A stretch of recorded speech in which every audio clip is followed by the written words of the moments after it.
Praise the Lord. கர்த்தருடைய பரிசுத்த நாமம் மகிமைப்படுவதாக. இன்றைய தியானம் 2 நாளாகமம் 29ஆம் அதிகாரத்திலிருந்து 31ஆம் அதிகாரம் வரை. இந்த நாள் தியானத்திற்கான தலைப்பு நல்ல தீர்மானங்களை எடுப்பது எப்படி. 10 வருடம் கழித்து நம்முடைய வாழ்க்கை எப்படி இருக்கும் என்று நாம் நினைத்தோம் என்றால் அது இன்றைக்கு நாம் எடுக்கக்கூடிய தீர்மானத்தில் தான் அடங்கி இருக்கிறது. இன்றைக்கு நாம் கர்த்தருடைய வழிநடத்துதலின்படி அவருடைய வார்த்தையின் வழிநடத்துதலோடு சரியான தீர்மானங்களை நம்முடைய வாழ்க்கையில் எடுத்துக்கொண்டே இருந்தோம் என்றால் 5 வருடங்கள் 10 வருடங்கள் தாண்டி வெளியரங்கமாக அந்த தீர்மானங்களுடைய பலன்களை நம்மால் பார்க்க முடியும், மற்றவர்களாலும் கூட பார்க்க முடியும். ஆனால் கர்த்தருடைய வார்த்தையின் துணை இல்லாமல் நம்முடைய சொந்த ஞானத்தினாலேயோ அல்லது உலகத்திலிருந்து வரக்கூடிய ஞானத்தினாலேயோ தீர்மானங்களை நாம் எடுக்கும்போது ஒரு 5 வருடம் 10 வருடம் கழித்து நம்முடைய வாழ்க்கையை பார்க்கும்போது அது வெளிப்படையாக தெரியும். அப்போ கர்த்தருடைய வார்த்தை ஞானம் மிகுந்த வார்த்தை. நாம் தீர்மானம் எடுப்பதற்கு அதிகமாக கர்த்தருடைய வார்த்தையை பயன்படுத்த வேண்டும். இன்றைக்கு நாம் எசேக்கியா ராஜாவை குறித்து தியானிக்க போகிறோம். எசேக்கியா ராஜா ஆண்டவருடைய வார்த்தையின் அடிப்படையில் தீர்மானங்களை எடுத்தபடியால் வேதம் சொல்லுகிறது 32ஆம் அதிகாரம் 30ஆம் வசனத்தினுடைய பின்பகுதியில் எசேக்கியா செய்ததெல்லாம் வாய்த்தது. ஏனென்றால் அவர் செய்த காரியங்கள் எல்லாம் தேவனுடைய வார்த்தையின் வழிநடத்துதலோடு அவர் செய்தார். அதனால் அவர் செய்ததெல்லாம் வாய்த்தது. தேசத்தில் இந்த எசேக்கியா ராஜா ஒரு மனிதனுடைய தீர்மானத்தை நிமித்தம் முழு தேசத்திலையும் நல்ல மகத்தான மாற்றங்கள் அந்த நாட்களில் ஏற்பட்டது. எசேக்கியா ராஜா எடுத்த ஒரு சில நல்ல முக்கியமான தீர்மானங்களை இன்றைக்கி நாம் தியானிக்க போகிறோம். அதன் முடிவில் நாமும் கூட அப்படிப்பட்ட ஆண்டவருடைய சித்தத்திற்கு ஒத்த தீர்மானங்களை எடுப்பதற்கு தேவன் நமக்கும் உதவி செய்ய வேண்டும் என்று ஜெபிக்க போகிறோம். முதலாவதாக எசேக்கியா ராஜா எடுத்த தீர்மானம் தேவாலயத்தை சுத்தம் பண்ண வேண்டும் என்ற தீர்மானத்தை அவர் எடுக்கிறார். ஏன் தேவாலயத்தை சுத்தம் பண்ண வேண்டும் என்றால் எசேக்கியா ராஜாவுக்கு முன்பதாக ராஜாவாக இருந்தது அவருடைய தகப்பனார் ஆகாஸ். இந்த ஆகாஸ் ராஜாவுடைய நாட்களில் தேசத்தில் எல்லா விதமான அசுத்தங்களும் வந்தது. 28ஆம் அதிகாரம் 24ஆம் வசனத்தை வாசிக்கும்போது ஆகாஸ் தேவனுடைய ஆலயத்தின் பணிமுட்டுகளை சேர்த்து தேவனுடைய ஆலயத்தின் பணிமுட்டுகளை துண்டு துண்டாக்கி கர்த்தருடைய ஆலயத்தின் கதவுகளை பூட்டி போட்டு எருசலேமில் மூலைக்கு மூலை பலிபீடங்களை உண்டு பண்ணி அந்நிய தெய்வங்களுக்கு தூபம் காட்டும்படிக்கு யூதாவின் ஒவ்வொரு பட்டணத்திலும் மேடைகளை உண்டு பண்ணி தன் பிதாக்களின் தேவனாகிய கர்த்தருக்கு கோபமூட்டினான். 19ஆம் வசனத்தையும் கூட வாசிக்கிறேன். யூதாவின் ராஜாவாகிய ஆகாஸ் நிமித்தம் கர்த்தர் யூதாவை தாழ்த்தினார். வேதத்தில் நம்ம பார்க்கிறோம் கர்த்தர் எப்படி ஒரு மனுஷனை உயர்த்துகிறார் என்று. ஆனால் இந்த ராஜாவின் நிமித்தமாக கர்த்தர் யூதா தேசத்தையே தாழ்த்தினார். அவன் யூதாவை சீர்குலைய பண்ணினான் இந்த ராஜா. அப்போ அதை தொடர்ந்து எசேக்கியா ராஜாவாக வரும்போது தேவனுடைய ஆலயத்தில் இருந்த பொருட்கள், ஆராதனைக்கு தேவையான பொருட்கள் எல்லாம் துண்டு துண்டாக உடைக்கப்பட்டிருந்தது. எல்லா விதமான அருவருப்புகளும் அசுத்தமான காரியங்களும் கர்த்தருடைய ஆலயத்திற்குள்ளாக காணப்பட்டபடியால் எசேக்கியா ராஜா முதலாவதாக ராஜாவாக பொறுப்பெடுத்த உடனே முதலாவதாக அவர் எடுத்த தீர்மானம் இந்த கர்த்தருடைய தேவாலயத்தை சுத்தம் பண்ண வேண்டும். அவர் எப்போ இந்த தீர்மானத்தை எடுத்தார் தெரியுமா? 29ஆம் அதிகாரம் 3ஆம் வசனத்தை நான் வாசிக்கிறேன். அவன் தன் ராஜ்யபாரத்தின் 1ஆம் வருஷம் 1ஆம் மாதத்தில் கர்த்தருடைய ஆலயத்தின் கதவுகளை திறந்து அவைகளை பழுது பார்த்து. அப்போ எசேக்கியா ராஜா வேற யாராவது பண்ணுவாங்க என்று சொல்லி அவர் அப்படியே உட்கார்ந்து இருக்கவில்லை. அவர் ராஜாவாக பொறுப்பெடுத்த உடனேயே 1ஆம் மாதத்திலேயே இந்த ஒரு தீர்மானத்தை எடுத்து ஆலயத்தை சுத்தம் பண்ணக்கூடிய காரியத்தில் அவர் இறங்குகிறார். நடந்தது என்ன? 17ஆம் வசனத்தில் நாம் வாசிக்கும்போது 8 நாட்களிலேயே அந்த தேவாலயம் சுத்தமாக்கப்பட்டது. ஸோ அவர் எடுத்த முதல் தீர்மானம் தேசத்திற்கு அவ்வளவு ஆசீர்வாதத்தை கொண்டு வந்தது. எசேக்கியா ராஜா எடுத்த 2ஆம் முக்கியமான தீர்மானம் என்னவென்றால், அவர் பாவ நிவாரண பலிகளை செலுத்துவதற்கு தேவையான ஏற்பாடுகளை அவர் செய்கிறார். 29ஆம் அதிகாரம் 21ஆம் வசனத்தில் இதை குறித்து நாம் வாசிக்க முடியும். ஏனென்றால் அவர்கள் தேவாலயத்தை சுத்தப்படுத்தினாங்க. தேவாலயம் பார்ப்பதற்கு சுத்தமாக இருக்கிறது, ஆனால் ஆவிக்குரிய விதத்தில் தீட்டுப்பட்டதாக காணப்படுகிறது. இதற்கு முன்னால் நடந்த அசுத்தங்களின் நிமித்தமாக ஆவிக்குரிய தீட்டு இருந்தபடியால் எசேக்கியா ராஜா எடுத்த அடுத்த தீர்மானம் பாவ நிவாரணம் செய்வதற்கு, ராஜ்ய பாரத்திற்காக பாவ நிவாரணம் செய்கிறார், ஜனங்களுக்காக பாவ நிவாரணம் செய்கிறார், பலிபீடத்திற்காக பாவ நிவாரணம் செய்கிறார்.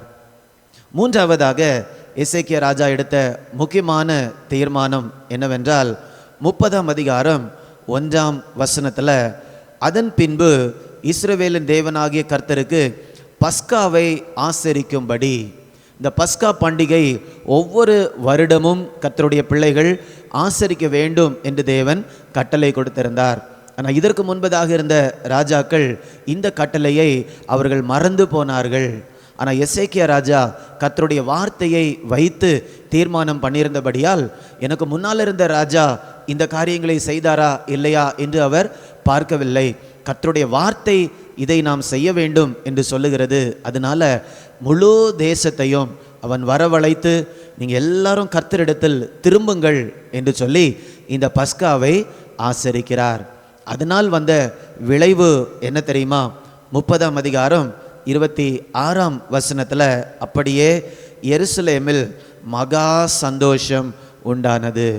இப்போ கர்த்தருடைய வார்த்தைக்கு கீழ்ப்படிய இருதயத்தில் சந்தோஷம் பெருகுகிறது. சங்கீதம் 16 நாம் பார்க்கிறோம், அவருடைய சமூகத்தில் பேரானந்தம் உண்டு. அப்போது கர்த்தருக்கு நாம் அதிகமாக கீழ்ப்படிய இருதயத்தில் அவர் சந்தோஷத்தை பெருக பண்ணுகிறார். தேசத்தில் ஒவ்வொருவருடைய இருதயத்திலையும் ஆண்டவர் அந்த நாளில் அவர்களுக்கு சந்தோஷத்தை கொடுத்தார். அதுக்கு அடுத்தபடியாக அவர்கள் எடுத்த தீர்மானம் என்னவென்றால் 31ஆம் அதிகாரம் 1ஆம் வசனத்தில், இந்த தீர்மானங்களை எசேக்கியா ராஜா நேரடியாக எடுக்கவில்லை. அவர் இதற்கு முன்பதாக எடுத்த தீர்மானங்கள் ஜனங்களை ஏவி விட்டு, ஜனங்கள் இதில் என்ன பண்ணுறாங்கன்னா, அவங்க செஞ்ச சிலைகள், விக்கிரகங்கள் எல்லாவற்றையும் அவர்கள் உடைத்து போடுகிறார்கள். ஏனென்றால் இந்த இடத்துல ஜனங்களுக்கு நன்றாக புரிகிறது, அவர்கள் வேற எந்த காரியத்தையும் வேற எந்த தேவர்களையும் சார்ந்திருந்தால் அவர்களுடைய வாழ்க்கையில் நன்மை வராது, சந்தோஷம் வராது. கர்த்தருடைய கட்டளைகளுக்கு கீழ்ப்படுகிறதன் மூலமாக மாத்திரம்தான் சந்தோஷம் வருகிறது என்பதை அனுபவித்த ஜனங்கள் என்ன செய்கிறாங்கன்னா, எல்லா சிலைகளையும் விக்கிரக தோப்புகளையும் அவர்கள் தகர்த்து போடுகிறார்கள், பாவத்திலிருந்து மனம் திரும்புகிறார்கள். அப்போ அவர்களுடைய இருதயத்தில் மகிழ்ச்சி பெருகுகிறது. கடைசியாக எசேக்கியா ராஜா இன்னொரு தீர்மானத்தை கூட எடுக்கிறார். என்னவென்றால், ஆசாரிய ஊழியத்தை அவர் ஸ்திரப்படுத்துகிறார். ஏனென்றால் எசேக்கியா ராஜா தான் ஒரு ராஜாவாக இருந்ததனால் ஆலயத்திற்கு அடுத்த காரியங்களை என்றென்றைக்கும் அவர் முன்னின்று என்ன பண்ண முடியாது, செய்ய முடியாது. ஏன்னா தேவாலயத்தில் காலையில் ஆராதனை உண்டு, மாலையில் ஆராதனை உண்டு, இப்படியாக ஒவ்வொரு நாளும் நிகழ்வுகள் உண்டு. இது எல்லாவற்றையும் ஒரு ராஜா என்ன பண்ண முடியாது, செய்ய முடியாது. ஏன்னா ராஜாவுக்கு இன்னும் நிறைய காரியங்கள் அவர் செய்ய வேண்டியது உண்டு. அதனால ஆசாரியர்கள் ஸ்திரப்பட்டால் மட்டும்தான் இந்த தேவாலயத்திற்கு அடுத்த காரியங்கள் தொடர்ந்து நடைபெறும் என்பதை அறிந்த ராஜா என்ன செய்கிறார் என்றால், ஆசாரிய ஊழியத்தை ஸ்திரப்படுத்துகிறார். 31ஆம் அதிகாரம் 4ஆம் வசனத்தை வாசிக்கிறேன். ஆசாரியரும் லேவியரும் கர்த்தருடைய நியாயப்பிரமாணத்தை உற்சாகமாய் கைக்கொள்ளும்படி அவர்களுக்குரிய பாகத்தை கொடுக்க ஜனங்களுக்கும் எருசலேமின் குடிகளுக்கும் கட்டளையிட்டான். ஜனங்களுக்கு சொல்லுகிறார், நீங்கள் ஆசாரியர்களுக்கு கொடுக்கக்கூடிய பாகத்தை நீங்கள் என்ன பண்ண வேண்டும், கொடுக்க வேண்டும் என்று அவர் கட்டளை கொடுக்கிறார். உடனே ஜனங்கள் என்ன பண்ணாங்கன்னா, முதல் பலன்களை திரளாக கொண்டு வந்து சகலத்திலும் தசம பாகத்தை பரிபூரணமாய் அந்த இடத்துல கொடுக்கிறார்கள். அதுக்கு அடுத்த வசனம் 6ஆம் வசனத்தில் தசம பாகத்தை கொண்டு வந்து குவியல் குவியலாக அந்த இடத்துல அவர்கள் வைக்கிறார்கள். ஒரு அம்பாரம் அதில் மீதியாக இருந்தது என்று 10ஆம் வசனம் சொல்லுகிறது. அதை அவர்கள் சேர்த்து வைப்பதற்காக 11ஆம் வசனத்தில் கர்த்தருடைய ஆலயத்தில் பண்டக சாலைகளை ஆயத்தப்படுத்தினான் எசேக்கியா ராஜா. இப்போ ஜனங்கள் ஆசாரியர்களுடைய ஊழியத்தினால மிகவும் ஆசீர்வதிக்கப்பட்டு உற்சாகமாக கர்த்தருக்கு அவர்கள் கொடுத்தார்கள்.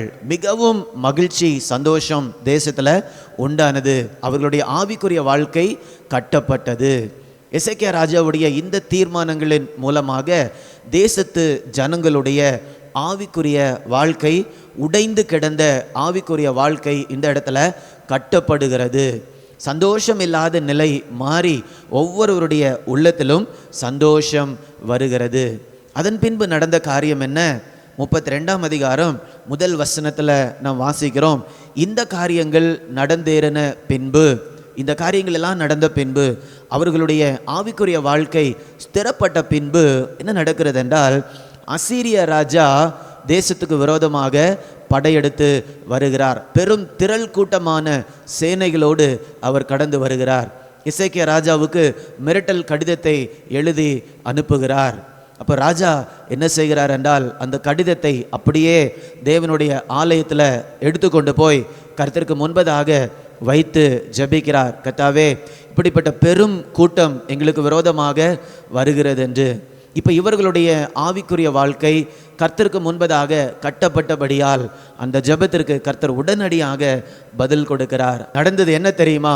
ஒரு ராத்திரியில் கர்த்தர் ஒரு தூதனை அனுப்பி அசீரிய போர் வீரர்களில் 1,85,000 பேரை அழித்து போட்டார்.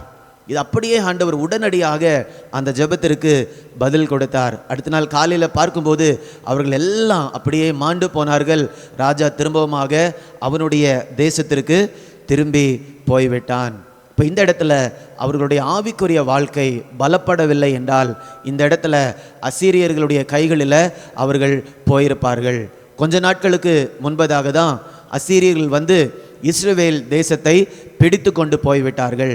அதே மாதிரி யூதா தேசத்தையும் பிடித்து கொண்டு போகலாம் என்று வந்தார்கள். ஆனால் கர்த்தருக்குள்ளாக அவர்களுடைய வாழ்க்கை கட்டப்பட்டிருந்தபடியால் கர்த்தர் அவர்களுக்கு யுத்தத்தில் பெரிய ஜெயத்தை அவர் கொடுத்தார். நம்முடைய வாழ்க்கையிலும் கூட வேதத்தை வைத்து எசேக்கியா ராஜா தீர்மானங்களை எடுத்தது போல நாமும் தீர்மானங்களை எடுக்கும்போது நம்முடைய ஆவிக்குரிய வாழ்க்கை கர்த்தருக்கு முன்பதாக கட்டப்படும்.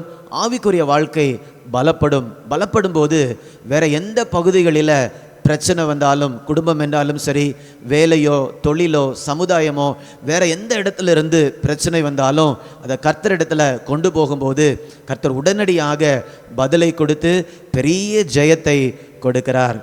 எசேக்கியா ராஜாவுடைய வாழ்க்கையில் கர்த்தர் எழுதி வைத்திருக்கக்கூடிய காரியம், எசேக்கியா செய்ததெல்லாம் வாய்த்தது.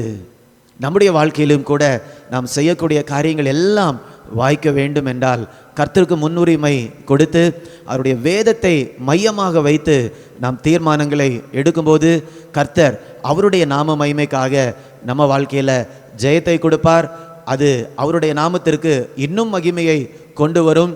மற்ற ஜனங்களுடைய வாழ்க்கையிலும் கூட மிகுந்த பிரயோஜனத்தை கொண்டு வரும். நாம் ஜெபிக்கலாமா? இப்படிப்பட்ட கிருபையை கர்த்தர் நமக்கு தரும்படியாக. அன்பின் பரலோக பிதாவே, இந்த நல்ல நாளுக்காக உமக்கு நன்றி அப்பா. எசேக்கியா ராஜாவுடைய வாழ்க்கையில் அவன் செய்ததெல்லாம் வாய்த்தது என்று நாங்கள் பார்க்கிறோம். உம்முடைய வேத வசனத்தை மையமாக வைத்து தீர்மானங்களை எடுத்தபடியால் தேசத்தில் அத்தனை பெரிய நல்ல மாற்றங்கள் உண்டானது என்று நாங்கள் தியானிச்சிருக்கிறோப்பா. அவ்வளவு பெரிய மகிழ்ச்சி இருதயங்களில் உண்டானது என்று நாங்கள் தியானிச்சிருக்கிறோம். நாங்களும் கூட எங்களுடைய வாழ்க்கையில் கர்த்தருடைய வேதத்தை மையமாக வைத்து தீர்மானங்களை எடுத்து கர்த்தருக்குள்ளாக வெற்றி பெற்று வாழ ஆண்டவர் கிருபை தரும்படியாய் ஜெபிக்கிறேன். மீட்பர் இயேசுவின் மூலம் கேட்கிறேன், ஜீவனுள்ள நல்ல பிதாவே. ஆமேன், ஆமேன். God bless you. God bless you.